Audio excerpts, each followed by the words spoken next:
दोस्तों, एक बार फिर से स्वागत करते हैं आपके अपने YouTube चैनल AMU क्लास के कला टेस्ट सीरीज महामैराथन रात के 8 बजे के आज के श्रृंखला में। तो साथियों, आज हमने बेहतरीन प्रश्नों का संग्रह लिया है और उम्मीद करूंगा कि आप उसे बेहद प्यार मोहब्बत से नवाजेंगे। और कल हमने जो कहा था उस पर आपने कमेंट्स भी किया था, मुझे बहुत अच्छा लगा कि हमें माफ़ी मांगने की ज़रूरत नहीं। माफ़ी की बात नहीं थी, ये था कि भाई कुछ लोग को लगता है कि भाई हो सकता है मुझसे कोई गलती हुई हो और आप लोग जो है हट रहे हैं। तो कोई भी प्रॉब्लम हो तो आप मुझसे बेहिचक शेयर करिए, उस पर मैं आपका रिस्पांस ज़रूर दूंगा। जब आप कहेंगे तभी मैं जानूंगा, उस तरह से मैं नहीं जानूंगा। ठीक है, ज़रूर कहिएगा। और चलिए शुरू करते हैं। आज का पहला प्रश्न आपके स्क्रीन पे मौजूद है और प्रश्न कह रहा है, ध्यान से देखिएगा, बहुत अच्छे प्रश्न है आज के पूरे। किस बादशाह के साहित्य प्रेम एवं कला प्रेम की तुलना हिंदू सम्राट विक्रमादित्य से भी की जा सकती है? पहला प्रश्न बहुत शानदार प्रश्न है और इसी तरह से आगे भी बहुत शानदार प्रश्न आपके हैं। तो इसमें से कौन सा मुगल बादशाह है जिसके साहित्य प्रेम और कला प्रेम, यानी उस मुगल बादशाह का साहित्य प्रेम और कला प्रेम की जो तुलना है वो हिंदू सम्राट राजा विक्रमादित्य के बारे में आप लोग जानते ही हैं, पढ़े ही होंगे, से भी की जा सकती है? क्या वो शाहजहां हैं जिनसे इनकी तुलना की जा रही है, अकबर थे, औरंगजेब से, या फिर जहांगीर के प्रेम कला और प्रेम की तुलना से की जा रही है? ठीक है, पहला प्रश्न। पहले प्रश्न का उत्तर शुरू करते हैं देना। तो इसका सही जवाब होगा मित्रों अकबर के। किसके? अकबर के। ठीक है, चलिए आगे बढ़ते हैं। अगला प्रश्न आपके स्क्रीन पे मौजूद है और प्रश्न पूछ रहा है कि अमीर हमजा के 2 चित्र निम्न में से किस संग्रहालय में प्रेजेंट टाइम में सुरक्षित रखे गए हैं? अमीर हमजा के टोटल भारत में 6 चित्र प्राप्त हुए। ये जान लीजिए पहले कि अमीर हमजा के टोटल भारत में 6 चित्र प्राप्त हुए। उसमें से पूछ रहा है कि कौन से 2 चित्र इसमें से एक संग्रहालय में सुरक्षित है। क्या बड़ौदा संग्रहालय में 2 चित्र सुरक्षित है, हैदराबाद संग्रहालय में 2 चित्र सुरक्षित है, मुंबई संग्रहालय में, या फिर भोपाल संग्रहालय में? ठीक है, तो मित्रों अमीर हमजा के जो 2 चित्र हैं वो आपके मुंबई संग्रहालय में सुरक्षित हैं। इसके अलावा 2 चित्र भारत कला भवन वाराणसी में सुरक्षित हैं। ठीक है, तो 2 2 4 हो गए, अब बचते हैं 2। तो एक जो है आपका बता दूं इस बड़ौदा में है और दूसरा जो है वो आपके हैदराबाद में है। ठीक है, समझ में आ गया? चलिए आगे बढ़ते हैं। अगला प्रश्न आपके स्क्रीन का है, वो प्रश्न आपसे कह रहा है, किस ग्रंथ के अनुसार मुगल दरबार में भिन्न भिन्न देशों व जातियों के चित्रकारों के आने का उल्लेख है, या कह लीजिए कि उल्लेख मिलता है? ठीक है, यानी इसमें से एक ग्रंथ है जिसके अनुसार, यानी उस ग्रंथ के अनुसार भारत के अलग अलग देशों से अलग अलग जातियों के चित्रकारों का आने का उल्लेख है। क्या आईने अकबरी में ऐसा लिखा हुआ है ग्रंथ में, अमीर हमजा में लिखा हुआ है, अकबरनामा में लिखा हुआ है, या फिर शाहनामा में लिखा हुआ है? ठीक है मित्रों, तो इस प्रश्न का सही जवाब क्या होगा? तो इस प्रश्न का सही जवाब होगा आईने अकबरी में। किसमें? आईने अकबरी, जो मुगल बादशाह अकबर के समय का लिखा हुआ है अबुल फजल के द्वारा। और इसमें एक कॉमन पॉइंट से ही आप पकड़ सकते हैं, जैसे कि इसमें लिखा हुआ है भिन्न भिन्न देशों एवं जातियों। तो विभिन्न जातियों के चित्रकार सिर्फ एक ही बादशाह के दरबार में सबसे ज़्यादा मिले, वो थे अकबर। सबसे ज़्यादा हिंदू चित्रकार, 6 गुजराती चित्रकार। ठीक है, आपको पता ही होगा, बताने की जरूरत नहीं है, सब जानकारी आप रखते हैं। अगला प्रश्न आपके स्क्रीन का कह रहा है मित्रों, किस ग्रंथ में कृष्ण का उल्लेख नहीं है फिर भी चित्रकार ने उन्हें एक आदर्श प्रेमी के रूप में प्रस्तुत किया? बहुत बेहतरीन प्रश्न है, वेरी इंपॉर्टेंट प्रश्न है। ठीक है, क्या है प्रश्न? एक इसमें ग्रंथ है रसिक प्रिया, कवि प्रिया, बिहारी सस्सई या रसमंजरी। ये 4 ग्रंथ हैं और पूछ रहा है इसमें से वो कौन सा ग्रंथ है जिसमें कृष्ण का कोई उल्लेख नहीं है लेकिन फिर भी चित्रकार ने उनके आदर्श प्रेमी का रूप उसमें प्रस्तुत किया है, जबकि उसमें कोई उल्लेख उनका आपको देखने को नहीं मिलेगा, फिर भी चित्रकार ने प्रस्तुत किया। और वो ग्रंथ है रसमंजरी। कौन सा ग्रंथ है मित्रों? रस मंजरी वो ग्रंथ है। ठीक है, चलिए आगे बढ़ते हैं। अगला प्रश्न आपके स्क्रीन पे है, देखिए क्या कह रहा है हमारा प्रश्न। कह रहा है मालवा शैली के विकास में प्रभाव दिखाई देता है जैन शैली पांडुलिपि का, चौरपंचाशी का पांडुलिपि का, दोनों पांडुलिपियों का, या इनमें से कोई नहीं। मालवा शैली, ठीक है, एक शैली है मालवा शैली, और मालवा शैली का जो विकास है उसमें इसमें से कौन से पांडुलिपि का प्रभाव दिखाई देता है? तो मालवा शैली के विकास में मित्रों दोनों ही पांडुलिपियों का विकास दिखाई देता है, मतलब कि आपका जैन शैली और चौरपंचाशी का पांडुलिपि, यानी जैन शैली पांडुलिपि का और चौरपंचाशी का पांडुलिपि का भी। ठीक है, चलिए आगे बढ़ते हैं।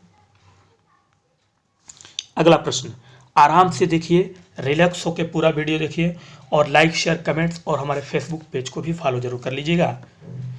प्रश्न कह रहा है कि रामायण के युद्ध कांड नामक चित्र को किस चित्रकार ने चित्रित किया? चित्र का क्या नाम है? रामायण के युद्ध कांड। उस कांड में कई अलग अलग दृश्यों को दर्शाया गया है उस चित्रकार के द्वारा। तो क्या वो मनोहर चित्रकार हैं जिन्होंने इस चित्र को बनाया, साहिबदीन ने बनाया, गंगाराम ने बनाया, या फिर मोलाराम ने बनाया? किस कलाकार ने बनाया मित्रों? ठीक है, तो मित्रों इस चित्र को चित्रित किया साहिबदीन ने। किसने चित्रित किया? साहिबदीन नामक कलाकार ने चित्रित किया था। ठीक है, आगे बढ़ते हैं। अगला प्रश्न देखिए, प्रश्न कह रहा है कि रामायण का बालकांड नामक चित्र को चित्रित किया। अब देखिए वहां रामायण का कांड था, वहां रामायण का कांड था, यहाँ रामायण का बाल कांड है, यानी बाल कांड। समझ में आया? थोड़ा सा अंतर है, इसलिए मैंने दोनों प्रश्नों को जानबूझ के लिया है। तो रामायण का जो बाल कांड है उसको क्या गंगाराम ने चित्रित किया था, हरिदास ने, साहिबदीन ने, या मनोहर ने? किसने चित्रित किया था मित्रों? हमारा अगला प्रश्न है ये, और इस प्रश्न का सही जवाब है इसको चित्रित किया था मनोहर ने। ठीक है, आप देख लीजिए, यह है रामायण का बालकांड, और इसमें देखिए मैं आपको दिखाता हूँ, यहाँ लिखा हुआ है आपका रामायण के युद्ध कांड। यहाँ युद्ध कांड है जिसको साहिबदीन ने चित्रित किया, यहाँ बाल कांड है जिसको मनोहर ने चित्रित किया। ठीक है, अगला प्रश्न आपके स्क्रीन पे है। प्रश्न का कहना है राग दीपक नामक चित्र किस संग्रहालय में सुरक्षित है? भारत कला भवन वाराणसी में है, कला भवन भोपाल में है, Prince of Wales Museum Mumbai में सुरक्षित है, या सालारगंज संग्रहालय हैदराबाद में सुरक्षित है? क्या नाम है? राग दीपक नाम है। ठीक है, क्या नाम है इसका? ये राग दीपक है। ठीक है मित्रों, और इसी राग दीपक को कहाँ सुरक्षित रखा गया है? तो इसको सुरक्षित रखा गया है भारत कला भवन वाराणसी में, राग दीपक को। ठीक है, चलिए नेक्स्ट प्रश्न की तरफ बढ़ते हैं धीरे धीरे। अच्छे प्रश्न हैं, कोशिश करूंगा कि आपको पसंद आए हमारे इस चैनल पे। अगला प्रश्न आपके स्क्रीन का कह रहा है कि किस चित्रकार के चित्रों से बीकानेर शैली के आरंभिक उदाहरण देखने को मिलते हैं? यानी इसमें से एक ऐसा चित्रकार जिनके चित्रों के, यानी जिनके चित्र जो बने वो बीकानेर शैली के शुरुआती उदाहरण देखने को मिलते हैं, यानी बीकानेर शैली के आरंभिक उदाहरण देखने को मिलते हैं। इसमें से कौन से चित्रकार के चित्रों के? मनोहर के, हसन रजा, अली रजा, या साहिबदीन? तो मित्रों बीकानेर शैली के आरंभिक उदाहरण देखने को मिलते हैं जिस चित्रकार के चित्रों में, उस चित्रकार का नाम है अली रजा। कौन है वो? वो है अली रजा। ठीक है, आगे बढ़ते हैं। अगला प्रश्न आपके स्क्रीन का कह रहा है कि बीकानेर शैली में रुकुनुद्दीन ने किस ग्रंथ का चित्रण किया? ध्यान से देखिएगा, बीकानेर शैली में पूछ रहा है। ठीक है, बीकानेर शैली में चित्रकार कौन है? रुकुनुद्दीन। क्या रामायण का चित्रण उन्होंने किया था, रसिक प्रिया, दुर्गा सप्तशती, या यह सभी? ठीक है, तो मित्रों इसमें उन्होंने यह सभी चित्रित किया था, यानी रुकुनुद्दीन ने जो है सभी चित्रित किया था इसमें, यानी रामायण, रसिक प्रिया और दुर्गा सप्तशती। ठीक है, अगला प्रश्न आपके स्क्रीन पे है, ध्यान से देखिए प्रश्न क्या कह रहा है हमारा। प्रश्न का कहना है कि इब्राहिम, नाथू और ईशा किस शैली के चित्रकार थे? जयपुर शैली के, बीकानेर शैली के, पहाड़ी शैली के या फिर कांगड़ा शैली के? इब्राहिम, नाथू और ईशा, ये तीन नाम है किस शैली के चित्रकार के रूप में जाने जाते हैं? तो मित्रों, ये जाने जाते हैं आपके बीकानेर शैली के चित्रकार। कौन है? बीकानेर शैली के ये चित्रकार हैं। ठीक है। अगला प्रश्न, अगला प्रश्न आपके स्क्रीन का देखिए क्या कह रहा है। प्रश्न का कहना है कि राजा अनूप सिंह के समय बीकानेर शैली में कई कला केंद्र बने जिन्हें कहा जाता था। ठीक है। राजा अनूप सिंह के समय, यानी बीकानेर शैली में एक राजा थे, राजा अनूप सिंह, और उनके समय में कई कला केंद्र बने। उस कला केंद्रों को क्या कहा जाता था? उनके समय के बने कला केंद्रों को चित्रलेखा कहा जाता था, बाजार कहा जाता था, मंडी कहा जाता था, या फिर इनमें से कोई नहीं। वेरी इंपॉर्टेंट प्रश्न है, बहुत अच्छा प्रश्न है, ध्यान से देखिएगा और ध्यान से इसको दिमाग में रखिएगा। तो मित्रों, इस प्रश्न का सही जवाब है मंडी। क्या कहा जाता था कला केंद्रों को? उनके समय के कई कला केंद्रों को मंडी के नाम से पुकारा जाता था। ठीक है। अगला प्रश्न आपके स्क्रीन का है, देखिएगा क्या कह रहा है। अगले प्रश्न का कह रहा है कि मुख्य चित्रकार अपने शिष्यों के द्वारा बने चित्रों पर अंतिम कार्य करता था जिसे कहा जाता था। पहले प्रश्न को ध्यान से समझिए। मुख्य चित्रकार मतलब, जैसे मान लीजिए मैं पढ़ा रहा हूँ, एक टीचर, और आप पढ़ रहे हैं एक टीचर बनने के लिए, तो मैं मुख्य टीचर हो गया। मैं मुख्य टीचर ये हो गया कि मैं ऑलरेडी टीचर हूँ, और आप टीचर बनने के लिए पढ़ रहे हैं, तो मैं आपको हेल्प दे रहा हूँ। ठीक वही चीज़ यहाँ भी लिखा हुआ है कि जो मुख्य चित्रकार था जो काबिल चित्रकार था, उसके जो शिष्य थे उनके द्वारा, यानी शिष्यों के द्वारा जो चित्र बने होते थे, उसका जो अंतिम वर्क था, अंतिम पॉलिश कह लीजिए, उसको पूर्ण करता था मुख्य चित्रकार। जैसे कि मान लीजिए आप क्वेश्चन करते हैं या क्वेश्चन बनाते हैं, तो उसमें मैं क्या करता हूँ, कुछ ये बताता हूँ कि इस तरह का ना इस तरह का हुआ, तो वो हो गया, समझ में आ गया। तो उसको क्या कहा जाता था उनके समय में? गुड बाय कहा जाता था, गुड राय कहा जाता था, गुड वर्क, या गुड राय क्या कहा जाता था मित्रों? तो मित्रों, अंतिम कार्य जो करते थे चित्रकार मुख्य अपने शिष्यों के, उनको कहा जाता था गुड राय। क्या कहा जाता था? गुड राय। ठीक है, ध्यान दीजिएगा, बहुत अच्छा प्रश्न है। अगला प्रश्न कह रहा है आपके स्क्रीन का कि बीकानेर शैली के किस चित्रकार के चित्रों में स्वप्न लोक जैसा प्रभाव दिखाई देता है? यानी बीकानेर शैली के इसमें से एक चित्रकार हैं जिनके चित्रों में स्वप्न लोक, ठीक है, क्या है? स्वप्न लोक जैसा प्रभाव दिखाई देता है।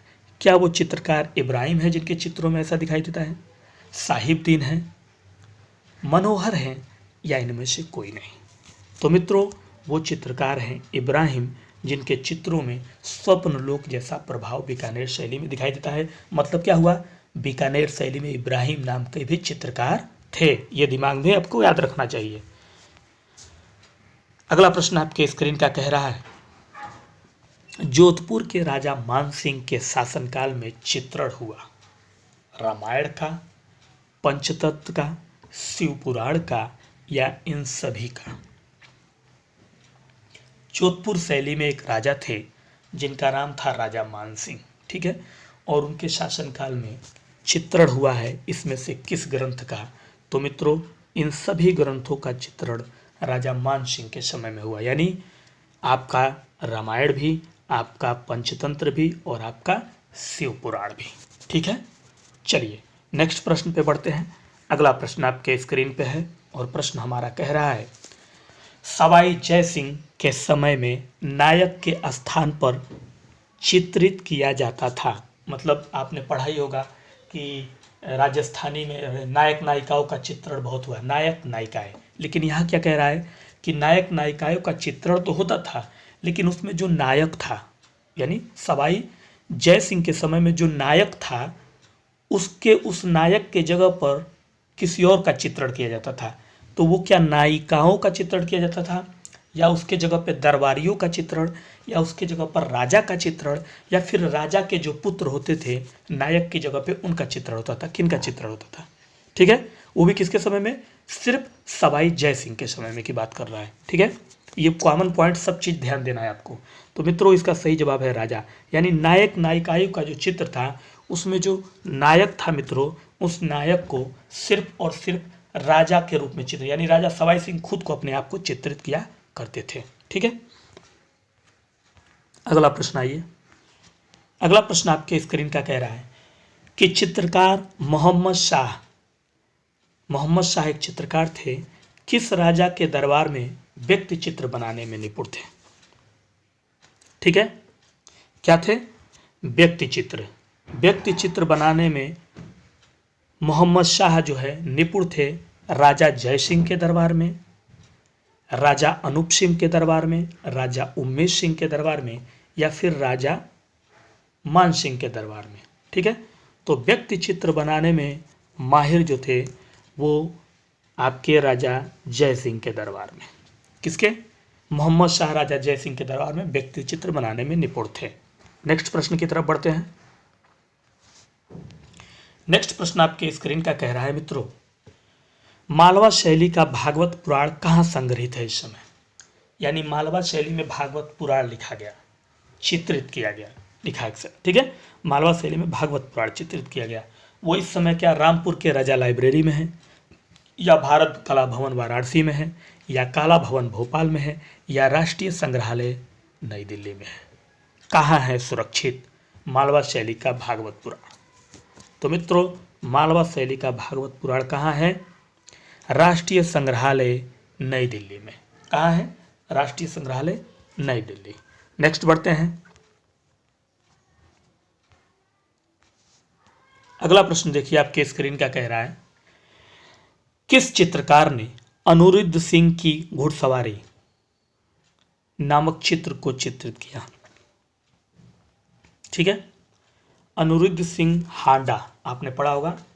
तो अनिरुद्ध सिंह हांडा की घुड़सवारी, यानी इसको चित्रित करने वाले चित्रकार क्या साहिब राम हैं, तुलसी राम, मोला राम, या फिर इब्राहिम?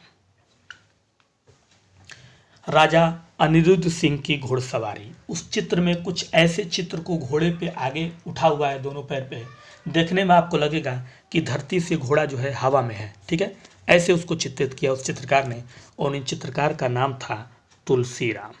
क्या नाम था? तुलसी राम। अगला प्रश्न आपके स्क्रीन का कह रहा है कि निम्न में से कौन से चित्र में कई शैलियों का प्रभाव दिखाई देता है? बहुत अच्छा प्रश्न है और बहुत मजा हुआ प्रश्न है, ध्यान दीजिएगा। कई शैलियों का, यानी मेवाड़ शैली का, मुगल शैली का, इस तरह से कई शैलियों का मिक्स उस चित्र में प्रभाव दिखाई देता है। क्या ढोला मारू वो चित्र है, राग दीपक, मारू रागनी, या चौगान प्लेयर? इसमें से कौन सा वो चित्र है जिसमें हमें कई शैलियों का प्रभाव देखने को मिलता है? तो मित्रों उस चित्र का नाम है चौगान प्लेयर। क्या नाम है? चौगान प्लेयर में जो चित्र बना है उसमें मुगल शैली, राजस्थानी शैली और कई शैलियों के मिश्रण आपको उस चित्र में देखने को मिलेंगे। आंखें कुछ और, घोड़े पे बना चित्र कुछ और, रानियों का ड्रेसिंग कुछ और, इस तरह से बनाया गया है। ठीक है, याद रखिएगा इस प्रश्न को। अगला प्रश्न आपके स्क्रीन पे है, उसी से संबंधित है। पूछ रहा है कि राष्ट्रीय संग्रहालय में सुरक्षित चौगान प्लेयर किस सन में बना था? जो चौगान प्लेयर है इस समय राष्ट्रीय संग्रहालय नई दिल्ली में सुरक्षित है। तो आपका एक प्रश्न और मिल गया कि चौगान प्लेयर जिसमें कई शैलियों का प्रभाव है उस वो जो है राष्ट्रीय संग्रहालय नई दिल्ली में सुरक्षित है। तो इतना प्रश्न तो आपको मिल गया। अब पूछ रहा है कि किस सन में वो चित्र चित्रित किया गया था? 1810 में, 1812 में, 1805 में, या 1808 में? तो मित्रों चौगान प्लेयर जो है वो चित्रित किया गया था 1810 ईस्वी में। ठीक है, आगे बढ़ते हैं। अगला प्रश्न आपके स्क्रीन का कह रहा है, चित्रकूट में राम का परिवार मिलन नामक चित्र को चित्रित किया? बहुत ही शानदार प्रश्न है और बहुत ही शानदार तरीके से मैं उम्मीद करूंगा कि हमारे मित्र जवाब देंगे आज के इस वीडियो के सुपर मैराथन में और बेस्ट परफॉर्मेंस करेंगे। चित्रकूट में राम का परिवार मिलन साहिबदीन ने बनाया, मनोहर ने बनाया, गुमान ने बनाया या नूरदीन ने बनाया?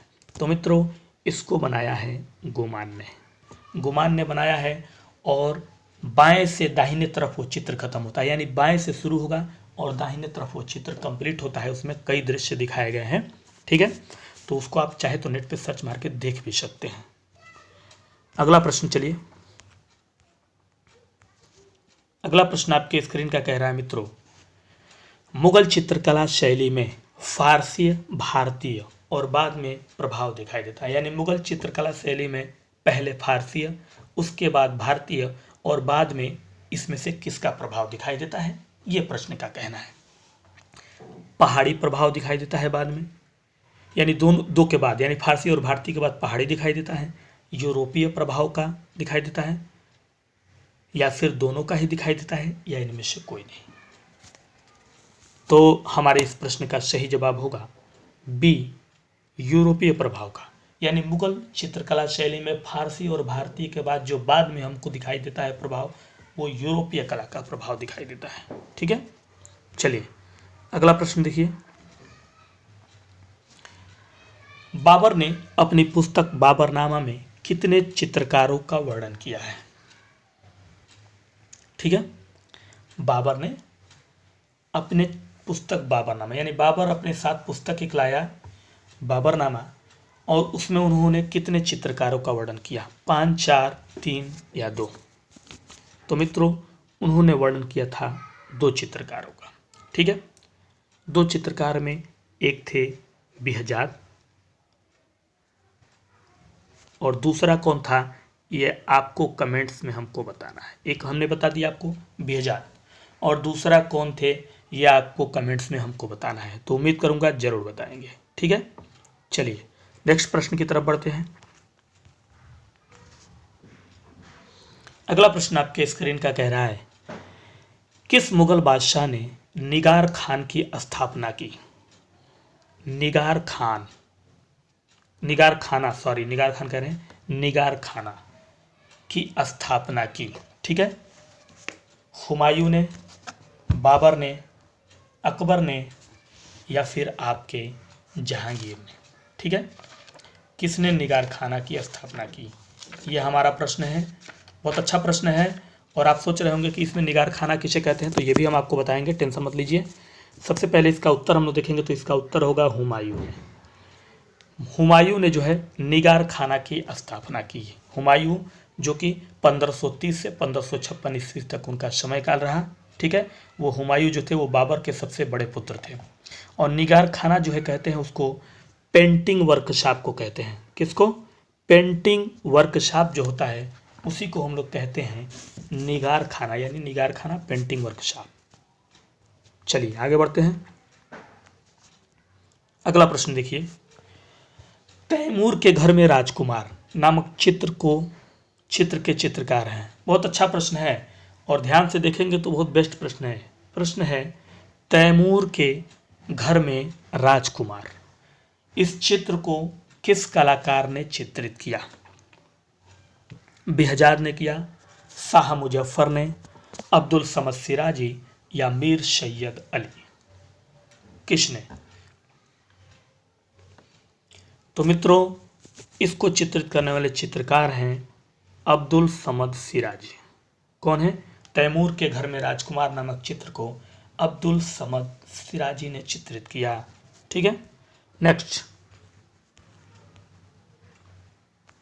ये प्रश्न देखिए, बड़ा ही इंपॉर्टेंट प्रश्न है और मैं आपको बता दूं एनसीईआरटी के बुक में ये प्रश्न मुझे मिला। मैं सही बताऊं तो अभी तक इस प्रश्न को मैंने खुद नहीं पढ़ा था। रियली आपको मैं बता रहा हूं ईमानदारी से कि इस प्रश्न को मैंने खुद अभी तक नहीं पढ़ा था। आज मैंने खुद पाया है, मैंने सोचा है आपको भी आज ही दे दिया जाए इस प्रश्न को। प्रश्न है, मुगल बादशाह अकबर किस बीमारी से पीड़ित था? ठीक है, अकबर जो बादशाह थे उन्हें एक बीमारी थी जिससे वो पीड़ित थे। अब वो कौन सी बीमारी थी? ठीक है, एक बीमारी से वो पीड़ित थे, और वो कौन सी बीमारी थी? डिस्ग्राफिया, डिसलेक्सिया, डिसकैलकुलिया, या इनमें से कोई नहीं। ये जो नाम है ना, ये मनोवैज्ञानिक नाम है, यानी मनोविज्ञान, साइकोलॉजी। ठीक है, जो साइकोलॉजी जो लोग पढ़ते हैं, सीटेट वगैरह का पेपर देते हैं, यूपी टेट का, तो उनको पता होगा ये बारे में। ठीक है, तो इसमें से एक बीमारी से वो ग्रसित थे, और वो बीमारी थी मित्रों डिसलेक्सिया। क्या थी? डिसलेक्सिया जो है ये पढ़ने से संबंधित विकार की बीमारी, यानी पढ़ने में कठिनाई।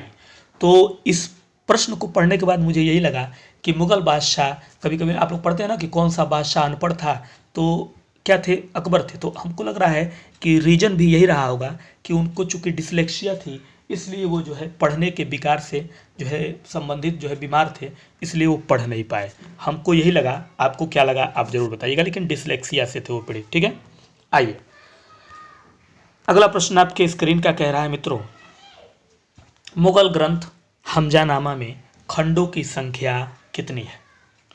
हमजानामा जो अकबर कालीन ग्रंथ है, उसमें खंडों की संख्या 10 है, 12 है, 14 है, या फिर 16 है? कितने हैं खंडों की संख्या? तो हमजानामा के खंडों की संख्या है मित्रों 14, और 14 खंडों में आपको 1400 चित्र मिलेंगे। कितने? 1400 चित्र 14 खंडों में। नेक्स्ट प्रश्न का कहना है, हमजानामा के चित्र घटनाओं का विवरण लिखा गया है। ध्यान से पहले प्रश्न को देखिएगा, मैंने जो प्रश्न पूछा है उसको पहले ध्यान दीजिएगा, तब उत्तर दीजिएगा, घबरा के नहीं। पूछ रहा है कि हमजानामा के चित्र, जो चित्र की घटनाएं हैं उनका विवरण कहाँ लिखा, यानी चित्र तो बना है, जैसे मान लीजिए हमने कोई चित्र बना दिया और चित्र की घटना के बारे में कहीं लिखा, अब उसी में कहाँ लिखा, ये प्रश्न है। तो हमजानामा के चित्र घटनाओं का विवरण लिखा गया है सूती कपड़े पर, ताड़पत्र पे, कैनवास पर, या कागज पर। इसीलिए मैंने कहा प्रश्न को ध्यान से समझिएगा, तब उत्तर डाल लीजिएगा, पुटअप करिएगा। और इस प्रश्न का सही जवाब क्या है? तो इसका सही जवाब है कागज पे। देखिए, हमजानामा जो है वो चित्रित किया गया है सूती कपड़े पे, यानी उसके चित्र जो बने हैं वो बने हैं सूती कपड़े पे। तो सूती कपड़े पे जो चित्र बने हैं उसके पीछे जो है कागज पर उसके घटनाओं का विवरण लिखा गया है। तो घटनाओं का विवरण लिखा गया है कागज पे, और हमजानामा के जो चित्र बने हैं वो बने हैं सूती कपड़े पे। ये दिमाग में आपके बात याद रहनी चाहिए। ठीक है, और इस वीडियो का आखिरी प्रश्न, अंतिम प्रश्न इस वीडियो का आपसे पूछ रहा है, हमजा के जासूसों का कयामार शहर पर हमला नामक चित्र किस मुगल ग्रंथ का है? बहुत शानदार प्रश्न है। हमजा के जासूसों का कयामार शहर पर हमला नामक चित्र किस मुगल ग्रंथ का है? हमजानामा, बाबरनामा, रज्मनामा, या शाहनामा? वेरी इंपॉर्टेंट प्रश्न, बहुत अच्छा प्रश्न है। ठीक है, आखिरी प्रश्न इस वीडियो का, फाइनल सबमिट करिए और बताइए कि आज की परफॉर्मेंस आपकी कैसी है। और थैंक यू वेरी मच कि आपने हमारा सपोर्ट दिया, ऐसे ही सपोर्ट देते रहिए। मैं चाहता हूं कि प्यार मोहब्बत बना रहे, अगर कोई कमी हो तो हमसे ज़रूर कहिएगा। ठीक है, और इस प्रश्न का सही जवाब है हमजानामा। वैसे भी आप गेस कर सकते हैं, हमजा शब्द लिखा हुआ है यहाँ पे, तो हमजा यानी हमजानामा से है। तो हमजा के जासूस यानी हमजानामा में जो है मुस्लिम मुस्लिम जो है पैगंबर थे, हज़रत मोहम्मद मुस्तफ़ा सल्लल्लाहु अलैहि वसल्लम नाम है उनका, पैगंबर थे मोहम्मद जिनका नाम था, और उनके चाचा थे हमजा, उन्हीं के बारे में इस हमजानामे में जिक्र किया गया है। तो वही लिखा हुआ है, हमजा के जासूसों का कयामार शहर पर हमला हमजानामा में चित्रित है। ठीक है, तो मित्रों चलिए, उम्मीद करता हूं कि आज की वीडियो और उसमें बताए गए प्रश्न आपको पसंद आए होंगे। जरूर लाइक शेयर और कमेंट से संवारिएगा, नवाजिएगा, और दीजिए आज के लिए इजाज़त। कल फिर मिलते हैं इसी समय इसी टाइम लेकर कुछ और बेहतरीन प्रश्नों की बेहतरीन श्रृंखला। तब तक के लिए चाहते हैं आपसे इजाज़त। नमस्कार, गुड नाइट, शुभ रात्रि।